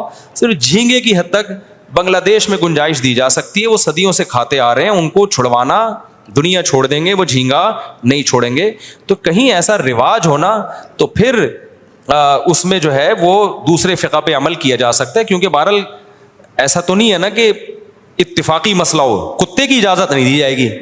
کیا آپ کہیں مسلمان چائنا میں جو رہتے ہیں, جو چائنیوں کو دیکھ دیکھ کے سب نے کتے کھانا شروع کر دیے, تو اس کی گنجائش نہیں ملے گی. وجہ اس کی ہے کہ کتا سب کے نزدیک کیا ہے, حرام ہے. لیکن جہاں علماء مجتہدین ہی کا اختلاف آ جائے, ائمہ اربعہ ہی کا اختلاف آ جائے, چاروں اماموں کا اختلاف آ جائے, چونکہ ان اماموں کو بھی ہم بڑی ویلیو دیتے ہیں, تو ہم یہ کہتے ہیں کہ اگر کسی علاقے میں بہت زیادہ رواج پڑ گیا ہے تو اس کو چھوڑنا ممکن نہیں ہے, تو بھائی اس اختلاف کا فائدہ ایسی جگہ پہ اٹھایا جا سکتا ہے. اس کی ایک مثال دے دوں کہ اگر کسی عورت کا شوہر مارکیٹ سے شارٹ ہو گیا, گم ہو گیا, پتہ ہی نہیں کہ سالوں نے اٹھایا ہے یا پولیس نے اٹھایا ہے یا کہاں ہے, یا 1 سال ہو گیا, 2 سال ہو گیا, 3 سال ہو گئے, 4 سال ہو گئے, تو فقہ حنفی, فقہ شافعی, فقہ حنبلی, تینوں فقہ میں جب تک اس کی موت کا 100% یقین نہیں ہو جاتا, عورت کہیں اور شادی بولو نہیں کر سکتی. کسی کے نکاح میں جب تک یقین نہیں ہوگا, ہم کیسے, اور یقین ہوتا ہے 100 سال کے بعد جا کے, 99 سال کے بعد جا کے, تو 99 سال میں رہ گیا وہ خود ہی ہو سکتا ہے مر جائے. اس میں کہ نہیں کر سکتی. وہ 99 سال ایک تعبیر ہے کہ 99 سال تک نہیں, مطلب یہ کہ نہیں کر سکتی. اب ہوا یہ تھا ہندوستان میں ہندو بلوائی آتے تھے, بہت سارے مسلمانوں کو کاٹ کے چلے جاتے تھے, اس میں لاکھوں مسلمان لاپتہ ہو گئے. جب یہ ظلم ہوا ہے نا ہندوستان میں, اب بھی ہوتا رہتا ہے, ہزاروں عورتیں کا پتہ ہی نہیں کہ ان کا شوہر زندہ ہے کہ مر گیا. تو اب ایسی شدید ضرورت کے موقع پر ایک دو عورتوں کا مسئلہ تھوڑی تھا, ایک بلوا ہو گیا نا, عمومی بلوا, ابتلا پھیل بہت زیادہ ہو. تو پھر مولانا شریف تھانوی رحمۃ اللہ علیہ اور جتنے بھی ہمارے دیوبند کے علماء ہیں, انہوں نے مجلس کی, انہوں نے کہا کہ اگر ہم فقہ حنفی پہ رکھیں گے, یہ تو ہزاروں عورتوں کو ان کا پتہ ہی نہیں چل رہا شوہر زندہ ہے مر گیا ہے. تو پھر فقہ مالکیہ کو لیا گیا ایسی شدید ضرورت کے موقع پہ. ہم کہتے ہیں عوام کے لیے جائز نہیں کہ خود ہی چھلانگے مارے, علماء خود سمجھتے ہیں کہ کس موقع پر دوسرے فقہ پہ فتویٰ دینے کی گنجائش ہے. تو خود علماء نے قائل کیا, بیٹھے اجلاس ہوئے, تو پھر فقہ مالکیہ پہ فتویٰ دیا گیا بھئی ایسی شدید ضرورت میں ہزاروں عورتوں کا مستقبل داؤ پہ لگ رہا ہے. تو فقہ مالکیہ میں یہ ہے کہ عورت 4 سال انتظار کرے, کیس کرے عدالت میں, جج یہ سمجھتا ہے کہ مارکیٹ میں مل نہیں رہا شوہر, تو پھر وہ اس کا نکاح عدالت ختم کر کے کہیں اور نکاح کرا دے گی. پھر پرانا والا شوہر اگر مل گیا تو مالکی فقہ میں تو ہے کہ نئے والے کے ساتھ ہی رہے گی, لیکن فقہ حنفی میں علماء نے کہا ہم نے چونکہ ضرورت کی حد تک لیا ہے, تو اب جب پرانا آ گیا ہے تو اب ضرورت کیا ہو گئی, ختم. اب یہ پرانے کے پاس جائے گی, نئے سے نکاح ختم کیا جائے گا اس کا. سمجھ رہے کہ نہیں سمجھ رہے؟ تو ضرورت کے وقت علماء خود گنجائش دیتے ہیں کہ بھائی, اور یہی اسلام کا ایک اختلاف کا ایک فائدہ ہے, ایک فلیکسیبلٹی رکھی ہے اللہ تعالیٰ نے تاکہ قیامت تک یہ دین اور مذہب چل سکے سوسائٹی کے حساب سے. تو خود سے یہ کام نہ کیا کریں پینترے بدلنے والا, لیکن علماء خود گنجائش دے دیتے ہیں جہاں ابتلا ہو, جہاں عادت چھڑوانا پاسبل ہی نہیں رہا, تو گنجائش دے دیتے ہیں کہ بھائی کیکڑے کے بارے میں تو نہیں دیتے گنجائش, اسی طرح یہ مگرمچھ کے انڈے منڈے نہیں کھائیں آپ, ٹھیک ہے نا. لیکن جھینگے کے بارے میں خود حنفی علماء گنجائش دے دیتے ہیں کہ اگر کہیں ابتلا بہت زیادہ ہے تو بھائی اس پہ زیادہ شدت مت کرو, کھانے دو اس کو. امام شافعی کے قول کو لینے دو اس کو. میرا معمول یہ ہے کہ میں نہیں کھاتا جھینگا, کیونکہ مجھے کیا ضرورت ہے بھائی, جیسیوں کم چیزیں, مچھلی کی 100 اقسام ہیں, وہ پہلے کھا کے فارغ ہو جائیں تو جھینگے کے بارے میں سوچیں گے. لیکن اگر کوئی میرے سامنے بیٹھ کے کھا رہا ہو تو میں اس کو کچھ کہتا بھی نہیں ہوں, کیونکہ بہرحال علماء حنفیہ میں یہ اختلاف ہے, تو آپ کیوں اپنی رائے دوسرے پہ تھوپ رہے ہو. تو بہت سے لوگ ڈھٹائی کے ساتھ مجھے منہ چڑھا کے جھینگے کھا رہے ہوتے ہیں میرے سامنے, تو میں اپنی رائے تھوپتا نہیں ہوں, تو کہتا ہوں کھانے دو, اب اختلاف ہے اس میں کیا کریں, کھا رہے تو کھانے دو. ایسا نہ ہو کہ اب آپ کھانا چھوڑیں تو جا کے ہر ایک کو ٹارچر کرنا شروع کر دیں. تو اختلافی چیز ہے تو اس کو ہلکا پھلکا ہی رہنے دیں, احتیاط خود کریں آپ. اتنی ساری چیزیں ہیں. امام صاحب کا موقف جو ہے دلیل کے لحاظ سے بہت مضبوط موقف ہے, بہت مضبوط موقف ہے. کسی صحابی نے نہیں کھایا, کسی تابعی نے نہیں کھایا, بھائی مچھلی کھائی ہے تو مچھلی کھاؤ آپ. تو خلاصہ یہ نکلا کہ اگر کوئی میرے سامنے بیٹھ کے کتا کھائے گا وہ میں نہیں کھانے دوں گا, میں کہ تیری رائے تو ادھر بیٹھ کے کھا. جھینگا کھائے گا تو چونکہ اختلافی مسئلہ ہے اس کو میں کھانے دوں گا, مجھے کھلانے کی کوشش کرے گا تو میں نہیں کھاؤں گا. کیونکہ میرا خیال یہ ہے کہ اگر انسان اسی طرح رخصتوں پر ادھر ادھر کلابازیاں کھاتا رہے نا تو برکت ختم ہو جاتی ہے, پھر اس میں پھر وہ سری ناجائز کی طرف بھی جانا شروع کر دیتا ہے. اپنے بارے میں میرا یہ موقف ہے کہ بھائی جس ہاں کوئی چیز ساری چیزیں ہی کھانے کو ختم ہو جائیں, پھر کتے سے بہتر ہے آدمی کیا کھا لے کہیں کھانا نہ مل رہا ہو, پھر یار اختلاف سے فائدہ اٹھاؤ, بھوکا تو نہیں رہنا نا, پھر اختلاف. لیکن ایسا ابھی ہے نہیں, سب کچھ کھانے کو مل رہا تو میں جھینگے کی طرف ڈائریکٹ کیوں جاؤں, احتیاط پر عمل کروں. کسی صحابی نے نہیں کھایا, کسی تابعی نے نہیں کھایا, تو میں احتیاط پر عمل کرتا ہوں. کتا کھائے گا میرے سامنے تو میں اس کو کتوں کو کھلا دوں گا پھر میں. تو یہ ہے اس بارے میں پوری رپورٹ میں نے پیش کی ہے. باقی جو لوگ اس میں ابو حنیفہ پہ طنز کرتے ہیں نا کہ ابے حنفیوں کے پاس کوئی دلیل نہیں ہے, کوئی دلیل نہیں ہے, سمندر کی سب چیزیں جائز ہیں, تو ان کو بس ایک جو طنز کر رہا ہے, جو طنز نہیں کر رہا تو اختلافی مسئلہ ہے بھائی. جو بعض لوگ طنز کرتے ہیں تو ان کو بولا کرو پھر مگرمچھ کے انڈے کھانے کا بھی فتویٰ دے, تو پھر تو کچھوے کے انڈے کے جائز ہونے کا بھی فتویٰ دے, تاکہ وہی انڈے لوگ اٹھا کے تیرے سر پہ ماریں. تو پھر اتنی بات نہیں, پھر پوری بات کرو آپ. تو یہ ہے اس مسئلے کی تھوڑی سی میں نے آپ کے سامنے ڈیٹیل پہ. اچھا, جھینگے کا بزنس جائز ہے, کاروبار جائز ہے. وجہ اس کی یہ کہ بالاتفاق حرام نہیں ہے. جو چیزیں چاروں اماموں کے نزدیک بالاتفاقی طور پہ حرام نہیں ہوتی نا, تو اس میں کیونکہ اب امام شافعی کے فقہ کو جو لوگ فالو کرتے ہیں وہ تو امام شافعی کی رائے پر اعتماد کرتے ہیں. تو چونکہ عالم اسلام میں ایسے لوگ موجود ہیں جو اس کو جائز سمجھتے ہیں, تو بزنس اسی چیز کا حرام ہوگا جو بالاجماع حرام ہو. سمجھ رہے کہ نہیں سمجھ رہے؟ تو یہ بھی ایک چھوٹ ہے کہ بہت سے لوگ سی فوڈ کا بزنس کرتے ہیں، تو جھینگے کا بزنس کر سکتے ہیں، کیکڑے کا بزنس وہ کر سکتے ہیں، چھپکلیوں کا بزنس نہیں کر سکتے آپ، سمجھ رہے ہو، کتوں کا بزنس نہیں کر سکتے آپ، لیکن جھینگے کا بزنس کیونکہ بالاتفاق حرام نہیں ہے، تو اس سے پتہ چلتا ہے کہ جو چاروں اماموں کو فالو کرتے ہیں نا ان کی رائےوں میں کتنے اعتدال ہوتے ہیں، کہ ہر چیز کو اس کا درجہ دیتے ہیں. لیکن جو ان چاروں اماموں کو فالو نہیں کرتے نا، آپ جب ان سے مسئلہ پوچھیں تو آپ اکثریت ایسی نظر آئے گی متشدد، اپنی رائے تھوپنا اور اس پہ اڑ جانا. تو میں نے دیکھے کلپ جو ہمارے خلاف لوگ کہتے ہیں ابو حنیفہ نے جھینگے کو وہ کر دیا اور کیکڑے کو ناجائز، کوئی دلیل نہیں ان کے پاس، قرآن تو کہتا ہے سمندر کی مخلوق حالا، قرآن جو کہتا ہے اس کا سیاق و سباق تو دیکھو بھائی. تو رائے تھوپتے بھی ہیں، پھر چیلنج بازیاں بھی کرتے ہیں، پھر چیلنج کا جب جواب دو تو مارکیٹ سے شارٹ ہو جاتے ہیں. تو یہ مارکیٹ میں چل رہا ہے. تو اس لیے اعتدال کی راہ وہی ہے جو میں نے آپ کے سامنے بیان کی. میں نہیں کھاتا، میں بھی فقہ حنفی کو فالو کرتا ہوں، کیونکہ فقہ حنفی کی میں مشکلات کو اگر لے رہا ہوں تو آسانیاں بھی تو لے رہا ہوں نا. اب یہ بات ہے کہ آسانیاں ادھر سے مشکلات میں ادھر ٹن ماروں، اور جب فقہ شافعی میں کوئی مشکل آئے تو حنفی کی طرف آ جاؤں، تو اللہ کو میں قیامت میں کیا جواب دوں گا؟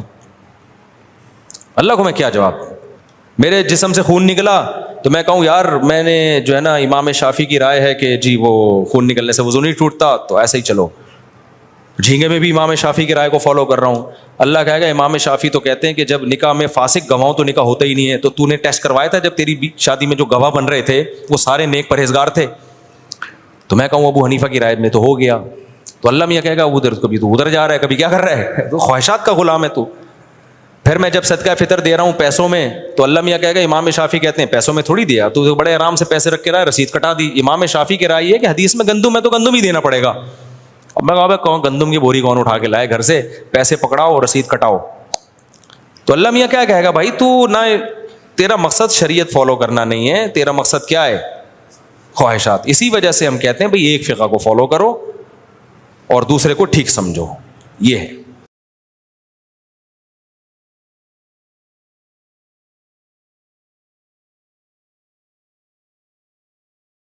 مفتی صاحب وہ کوئی لوگ کون لوگ قیامت کا زلزلہ میں قیامت کی ہلنا کیوں سر؟ لمبا سا جواب ہے پھر بتاؤں گا. مفتی صاحب اس سوال کا جواب برائے مہربانی پورا دیں تاکہ آخرت کی تیاری کر سکوں. اللہ قیامت میں اہل ایمان سے کیا سوالات کریں گے؟ بھائی ہر سوال ہوگا. نمازوں کا سوال، کسی نے قتل کیا اس کے بارے میں سوال، چوری کے بارے میں، یہ تو آپ نے پوری زندگی پوچھ لی. جن چیزوں کو اللہ نے حرام قرار دیا ہے ان کا سوال، اور جن چیزوں کو لازمی قرار دیا ہے ان کا سوال ہوگا. اگر سود پر قرضہ لیا جائے اور اس میں کچھ رقم یہ کیا لکھا بھائی صدقہ کر دی جائے؟ نہیں بھائی، سود پہ جو قرضہ لیا ہے نا آپ نے وہ رقم حرام نہیں ہوتی. حرام وہ رقم ہوتی ہے جو آپ سود بینک کو دیں گے. تو اگر سود پہ قرضہ لیا ہے تو پوری حلال رقم ہے. گناہ ہوگا کہ سود پہ قرضہ لیا کیوں، یہ عمل گناہ ہوگا. تو اس کی اختلاف یہ ہے کہ توبہ کرے اور آئندہ یہ حرکت نہ کرے. باقی وہ رقم حرام نہیں ہوتی، اس سے جو کاروبار ہوگا وہ جائز ہوگا. لیکن توبہ کرے کہ میں نے، کیونکہ حدیث میں آتا ہے جو سودی قرضہ لیتا ہے اس پہ بھی لعنت. تو حرام وہ رقم ہوگی جو آپ اضافی بینک کو دیں گے. بینک کے لیے اس پر لازم ہے کہ وہ اپنے پروفٹ میں شامل نہ کرے، بغیر ثواب کی نیت کے صدقہ کر دے. لیکن بینک اتنا نیک ہوتا تو بینک کیوں ہوتا؟ مفتی صاحب وراثت کے متعلق بیان فرمائیں. ہمارے ماموں نے امی کو ان کا حصہ نہیں دیا، 25 سال سے زیادہ کا عرصہ ہو گیا ہے. ہم 25 سال سے کرائے کے گھر میں رہ رہے ہیں. گزشتہ دنوں میں نے حصے کا ذکر کیا. ماموں کو بتائیں جو کھا رہے ہیں نا آگ کے انگارے کھا رہے ہیں. قرآن نے بہت تاکید سے خاص طور پہ عورت کے وراثت کا حصے کا تذکرہ کیا ہے.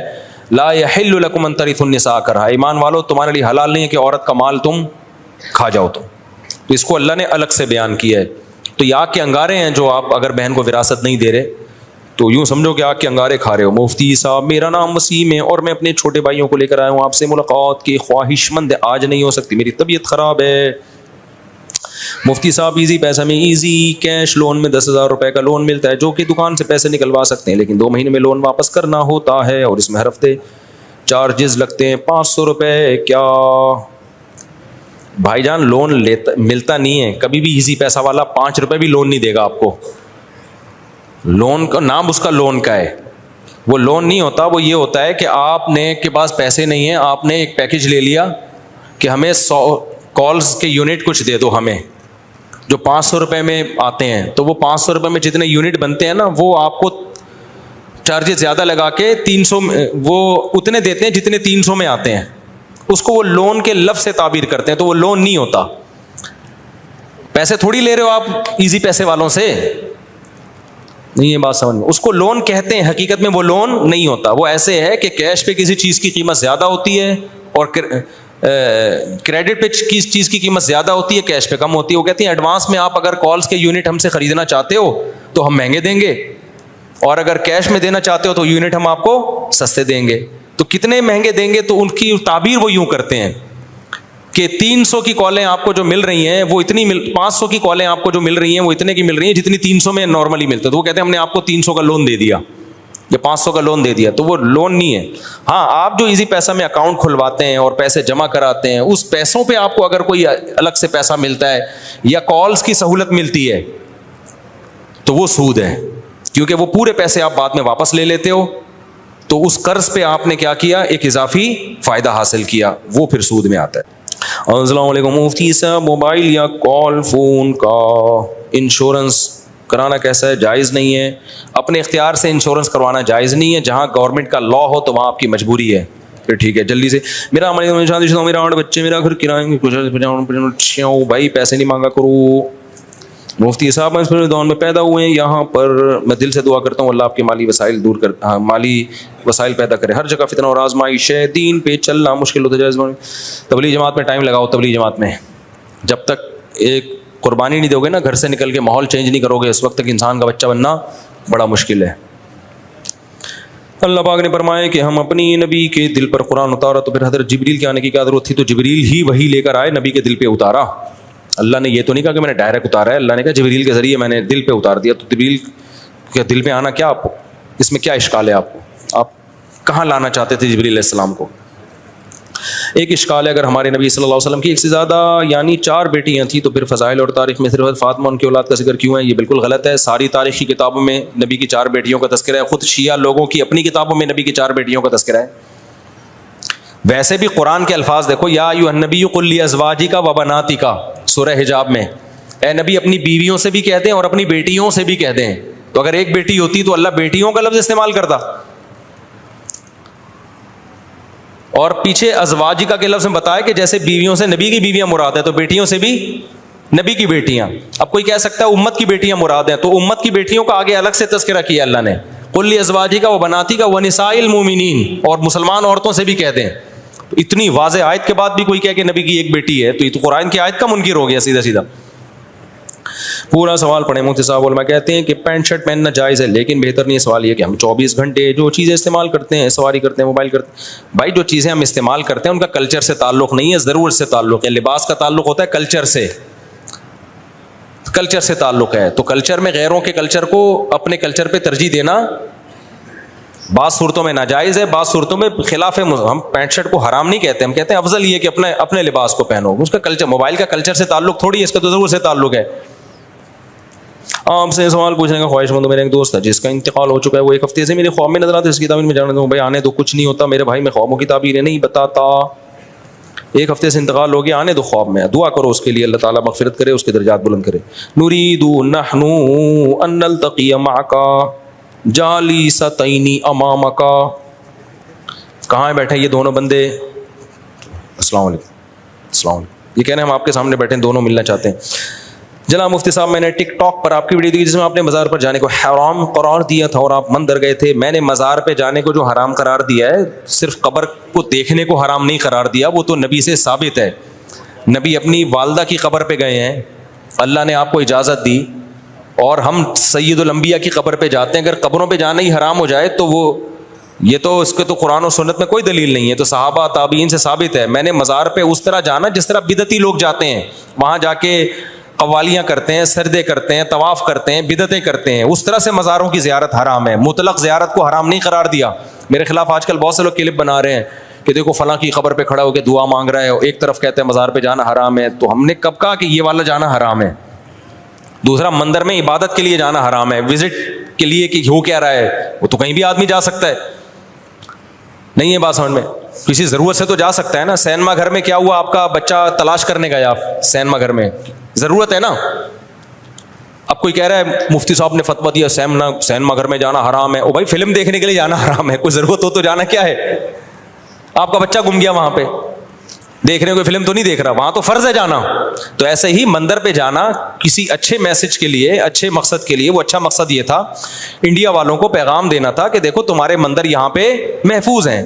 مندر میں پنڈت جی سے انٹرویو لیا ہم نے کہ بھائی آپ کو کوئی عبادت سے روکتا ہے؟ انہوں نے کہا نہیں روکتا. کتنا اچھا میسج گیا. بہت سے ہندوؤں کے کمنٹس آئے کہ ہمیں تو پتہ ہی نہیں تھا کہ پاکستان میں مندر بھی ہیں. تو اس میسج دینے کے لیے تاکہ وہاں مسلمانوں پہ ظلم نہ ہو, وہاں بھی مسجدوں کی حفاظت ہو, اس میسج کو دینے کے لیے جانا تو فرض ہے, میں سمجھتا ہوں. ہاں وہاں جا کے میں نے کسی بت کے سامنے جھکاؤں, عبادت کی ہو تو پھر آپ بتاؤ. تو ایسے ہی قبر پہ میت کے لیے دعا کرنا یہ جائز کیا ہے؟ تو سنت عمل ہے. قبرستان کی زیارت کرنا بھی سنت عمل ہے, نبی نے حکم دیا تاکہ آخرت کی یاد تازہ ہو. ہاں وہاں جا کے مردے سے دعا مانگنا یا وہاں بیٹھے رہنا مجاور بن کے, ہم تو گئے دعا مانگ کے نکل لیے پتلی گئی, وہاں بیٹھ تھوڑی گئے تھے ہم. اور اگر میری کہیں تصویر آ رہی ہے کسی قبر پہ بیٹھے ہوئے کی تو وہ غلط عمل ہے, میں اسے رجوع کرتا ہوں. ایسی کوئی تصویر کسی نے وائرل کی ہے میرے بارے میں, پتہ نہیں فیک ہے یا کیا ہے, لیکن اب ہم اس فیک اور حقیقت میں جاتے ہی نہیں. ہم کہتے ہیں بھائی ناجائز ہے, میں نے بھی کیا تو کیا ہے, ناجائز ہے, غلط ہے, میں توبہ استغفار کرتا ہوں. تو کیونکہ اب فیک ثابت کرنے کے لیے پھر لمبی چوڑی تقریر ہے, تو آسان راستہ ہے بھائی صحیح ہے ناجائز ہے, ختم. میں نے کب کہا کہ میں فرشتہ ہوں؟ بھائی ناجائز عمل ہے اور میں رجوع کر رہا ہوں اور بتا رہا ہوں کہ میں توبہ استغفار کر رہا ہوں, یہ ناجائز عمل ہے. سمجھتے ہو کہ نہیں سمجھتے؟